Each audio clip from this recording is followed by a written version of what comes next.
So, long before we had large language models appear on the scene and the phenomenon of ChatGPT induced psychosis and people marrying their LLMs, we had just good old fashioned screen addiction. We still have it, it's way worse than it was before, but it's been with us for quite a while now. A couple generations, Gen Z and Gen Alpha, have been utterly saturated in screen addiction.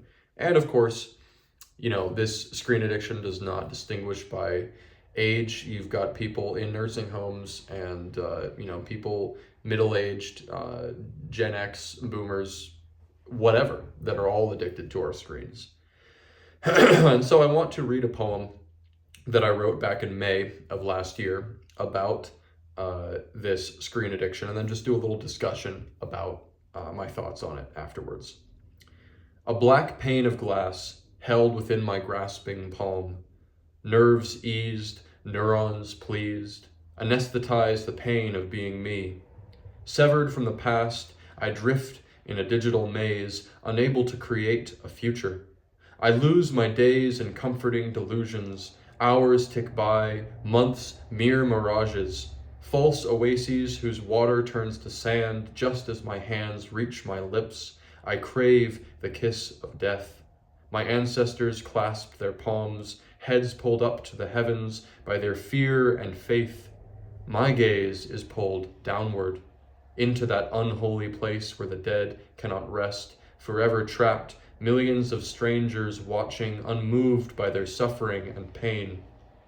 A black pane of glass, a gateway we cannot close, a room we cannot leave, an air we must breathe, a life none of us chose. Who gave me this cursed thing, this black pane of glass? The problem that we have in the 21st century with our screen addiction is that, first of all, it is kind of like the Palantir in Lord of the Rings. When Pippin grabbed that, he was just utterly unable to look away, totally paralyzed and locked in. That's why the whole phenomenon of doom scrolling is so prevalent nowadays, especially after COVID. And, we have literal genocide being blasted on social media. We have, school shootings. We have, ICE deportations. We have bombings happening across the world. We have, people getting stabbed on trains. We have political assassinations. We have, war literally being filmed on GoPros on the, when we look at the Ukraine and Russia conflict.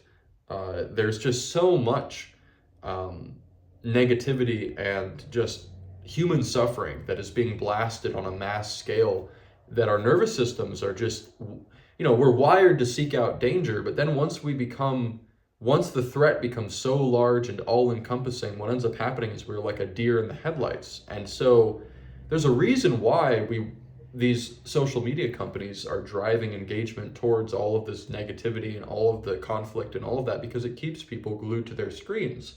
And so this desire to be informed, this desire to understand what's going on in the world, often leads to just doom scrolling and becoming obsessive about it, but not even in the sense that you're trying to fix anything, but like you're just glued to it. You're almost hypnotized by it. You're like a deer in the headlights and you can't look away. And, it seems like rather than create this sense of, like global consciousness and the sense of interconnectedness that we're all dependent on each other and we really do need to do something, this increase in information and awareness of what's going on in the world has actually had the opposite effect. It's led to apathy. People are desensitized to it. They are they're not emotionally affected the same way that they would have been had these same events happened without, social media. And, just the very act of scrolling itself has just kind of trivialized the information seeking act into this compulsive, basically it's a slot machine. You used to have to actually seek out information, and now the algorithm just feeds it to you.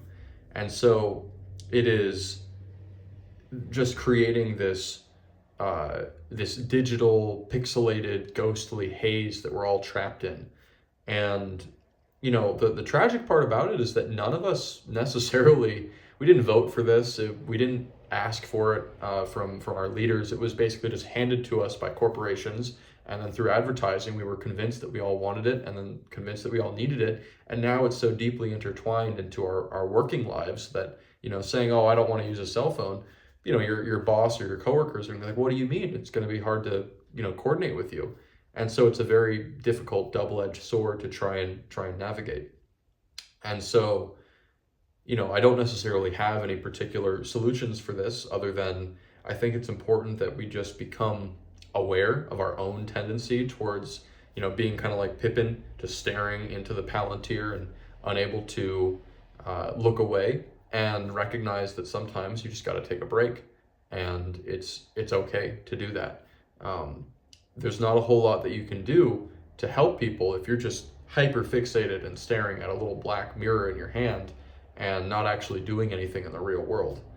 And one of the other things that I noted here is just how our ancestors, one of the things that we've lost in this hyper digitized realm is that they were often very deeply connected to some type of higher power, or they put their faith into either God or Great Spirit or the ancestors or other spirits or gods and goddesses. And there was this transcendent aspect to life, whereas now it's been reduced to this, materialist, nihilist, very limited perspective where we don't see a future. We don't see the capacity to envision hope anymore. There's this very difficult, limitation that has kind of been put around our psyches and our bodies and our souls that makes it very difficult to tap into that sense of faith in the future and in our own capacity to rise to the occasion when necessary.